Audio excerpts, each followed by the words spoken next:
Welcome back to Dark Ranch Garage. Today we're going to do a little maintenance. The rear swing arm linkage has not been disassembled and greased since it was new.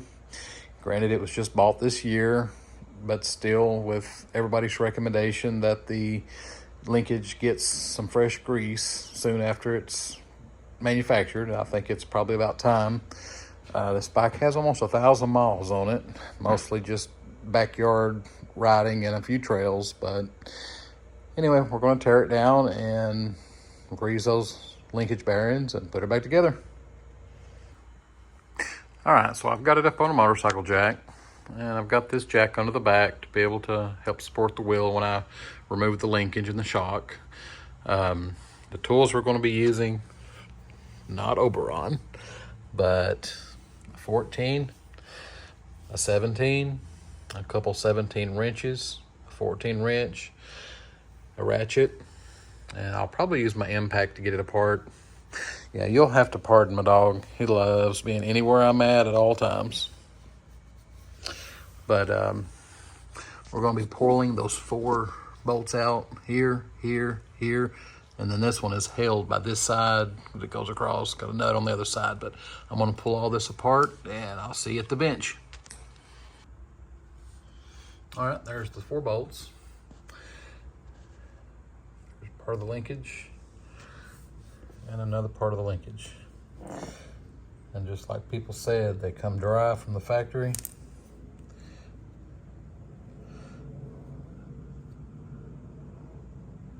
I mean, I see no grease. Don't want to pull it all the way out. But yeah, there's next to no grease in that.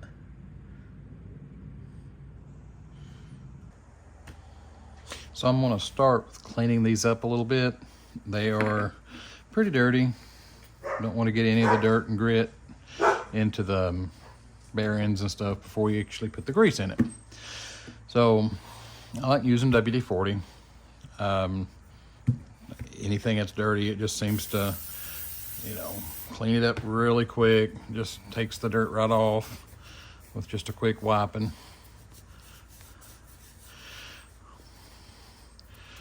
I mean, it just seems to do a really good job. And then before I push these races in, I'm gonna spray a little bit more and try to use a little nylon brush to clean out around those.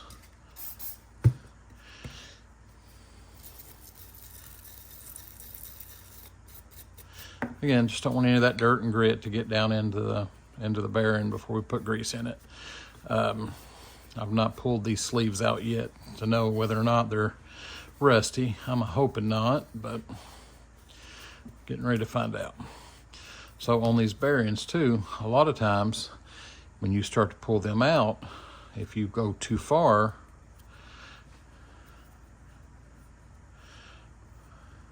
well, I stand corrected. This one don't even have bearings. This is just a bushing.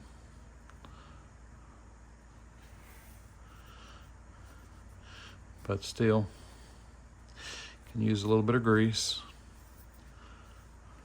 Nothing's rusty yet, as you would expect from a fairly new bike. I like to use Maxima waterproof grease. I pretty much use it on most anything that moves that needs grease.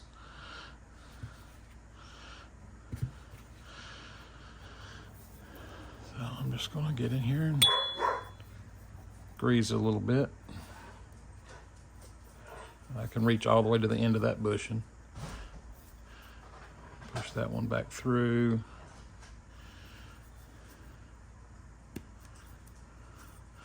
And push it out and grease this side.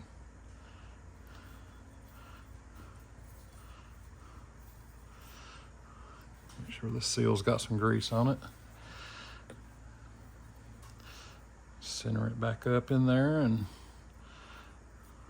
now I consider that part good and ready to go. Now, let's do the same with this one. Let's clean it up a little bit.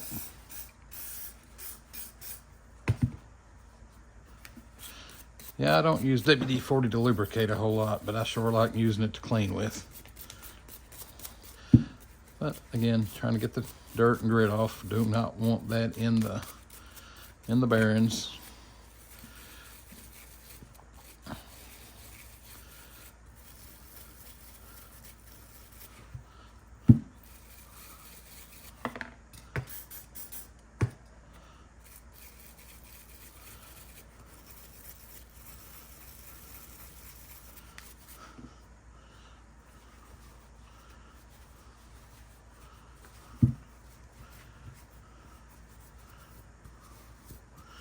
See how that dirt just falls off.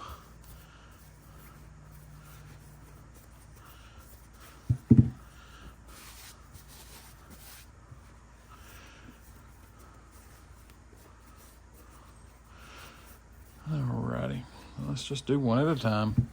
So we'll start with this one. Now I know this one is lacking grease majorly.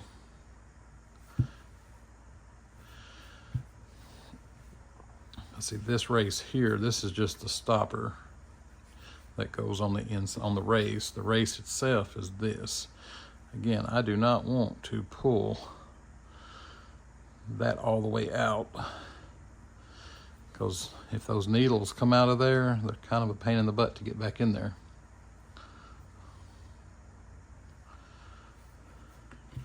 So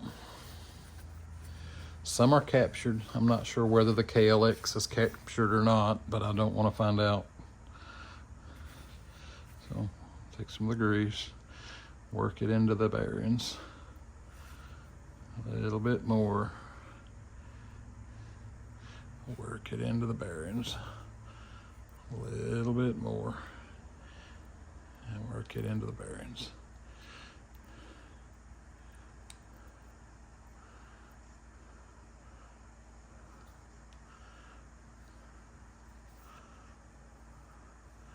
You could turn that other side and he'll rotate the bearings in there.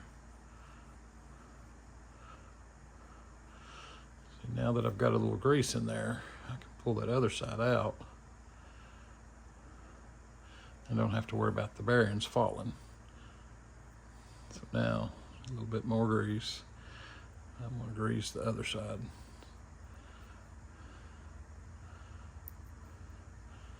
Main thing is, if the bearings are dry, the needles, they will fall out. You can see in there that for the most part, they all have grease around them.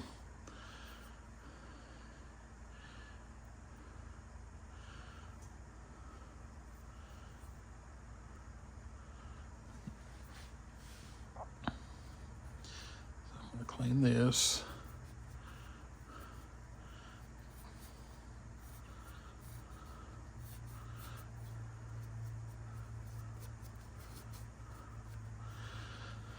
Now I'm just going to slide this back in there.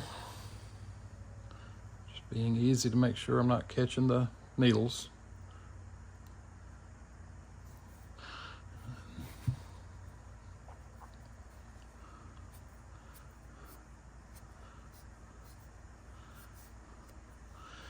And same on this side.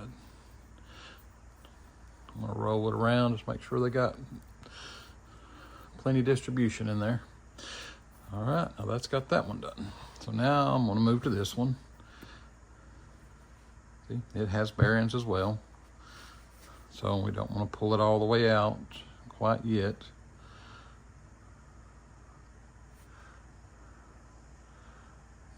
I wish I had better lighting.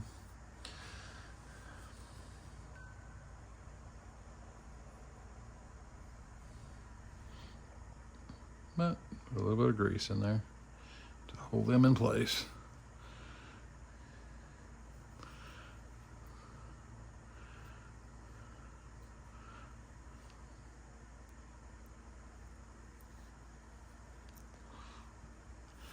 Yeah, you would think a brand new bike from the factory would come greased.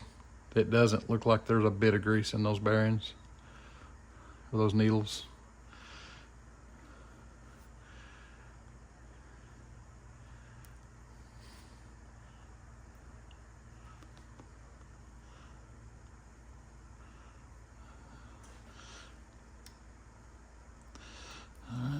going to pull it back through the other side and do the same thing to the bearing stack on this side.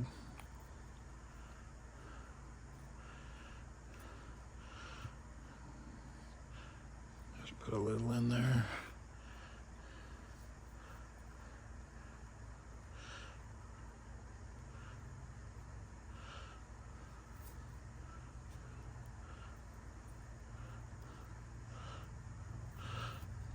Pull it on out. Make sure I get it all the way to the end of the needles.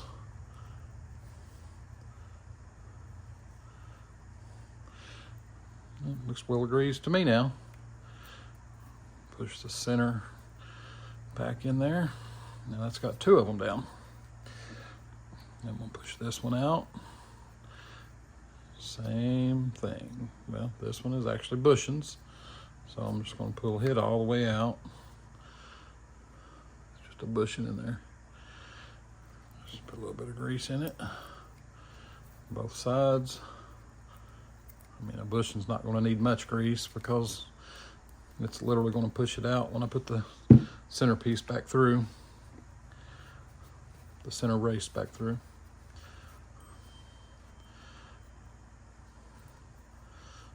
Go ahead and put some grease on it.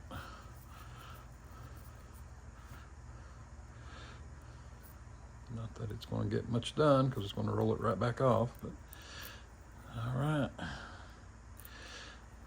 Well, that has all of the needle bearings greased. Everything's cleaned. Good enough anyway. And I'm going to go reinstall everything and I'll show you a picture of the final product. So anytime I have any bolts or anything out, I always like to grease them as well. Helps prevent or reduce corrosion. And again, this is waterproof grease. Yeah, just a light coating on that. I'm gonna do all 3 of them.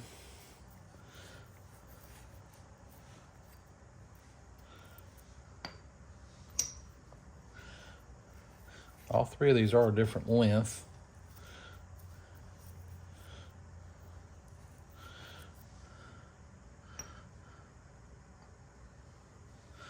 This one's for the shock, the little one.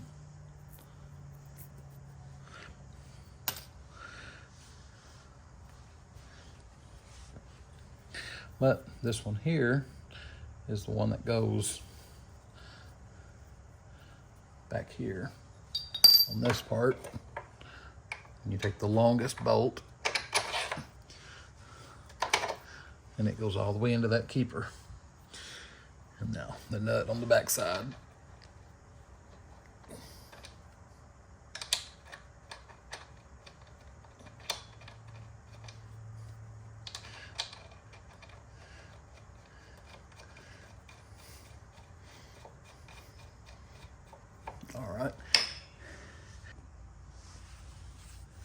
All right, now the linkage. I'm gonna start by starting this bolt in the top up here.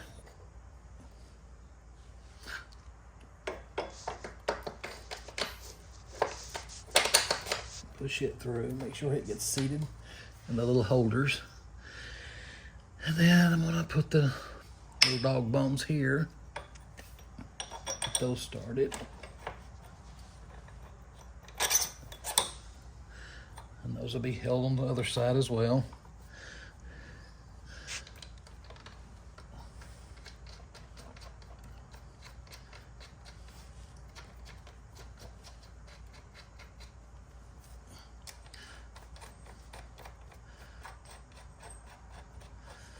All right. Now the shock, not going to line up. I'm going to have to jack up the back slightly, or release it actually. Nope, go up with it. There we go. Now I can get the bolt through. This bolt's kind of weird. You got to actually thread it through the bottom of the shock flange. Then it's got a lock nut that goes on the back of it. A little different than what I expected, but that is the way it goes.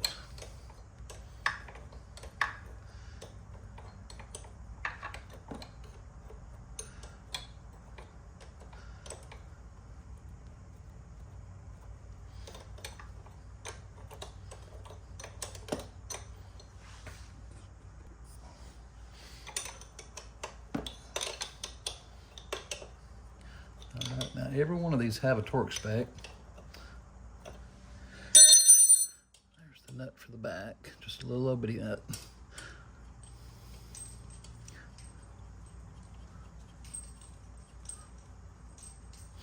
All right, so that's got all the bolts back in it. Here's the book.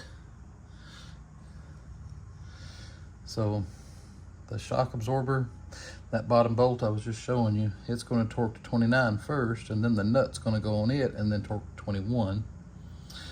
Those tie rod nuts is going to go to 44.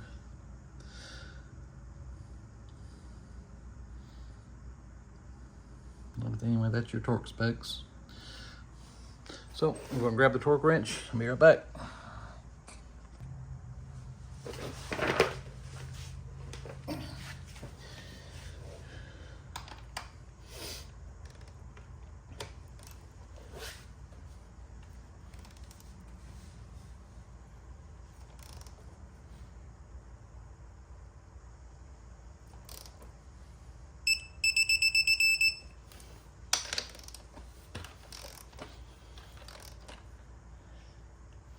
Again, these are 44 is what they're torquing to.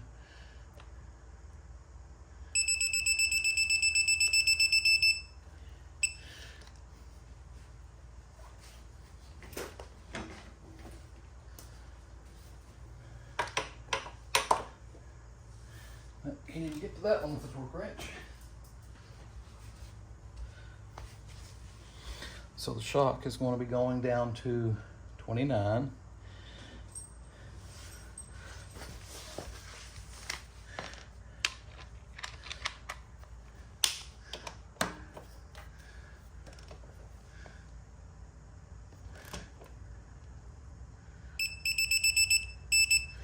All right.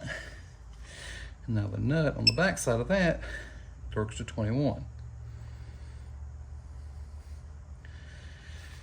But that said,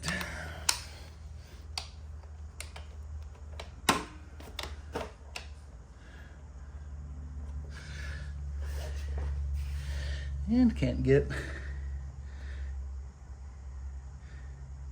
a socket on it either.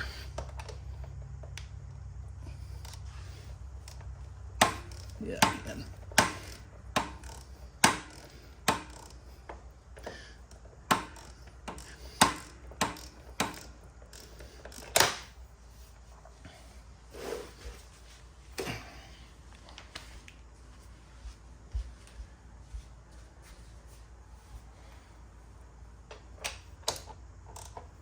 Barely.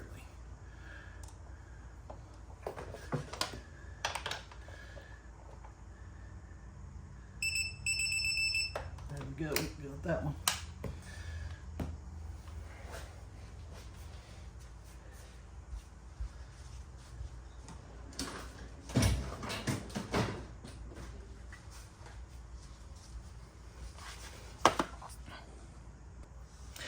All right, so to get to that other one that I couldn't get a socket on, I went and got my Motion Pro torque adapter.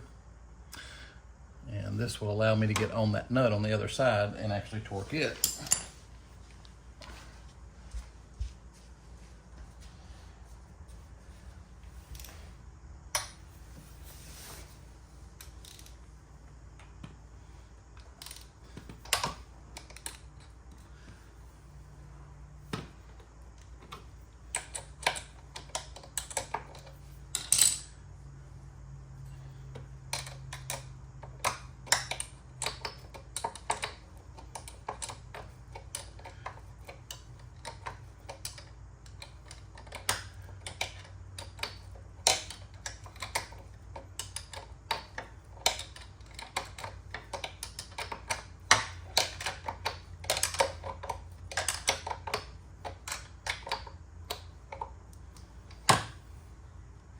All right, so I've got it snugged down, and now I need to torque it.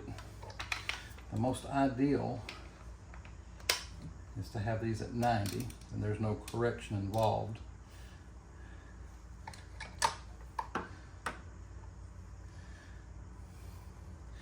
This just isn't going to give me no room.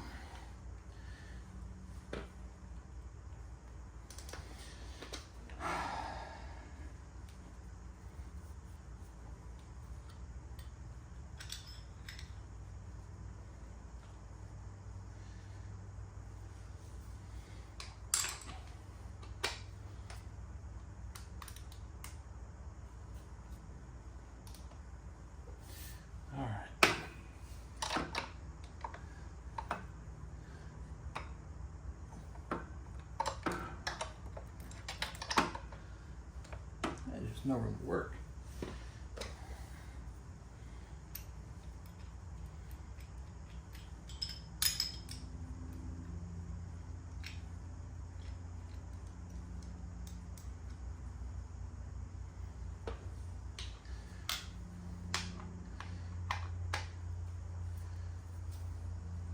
All right, let's see if flipping a wrench gives me any better.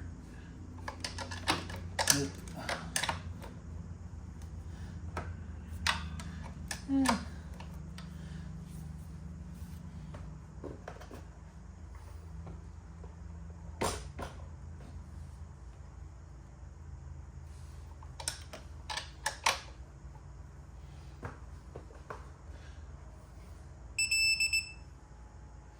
Yep, I guess it would help to set it up to 44 as well.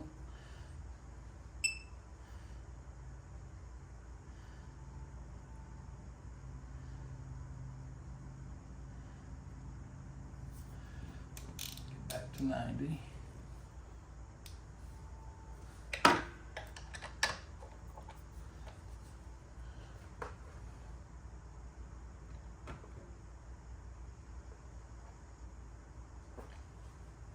Almost.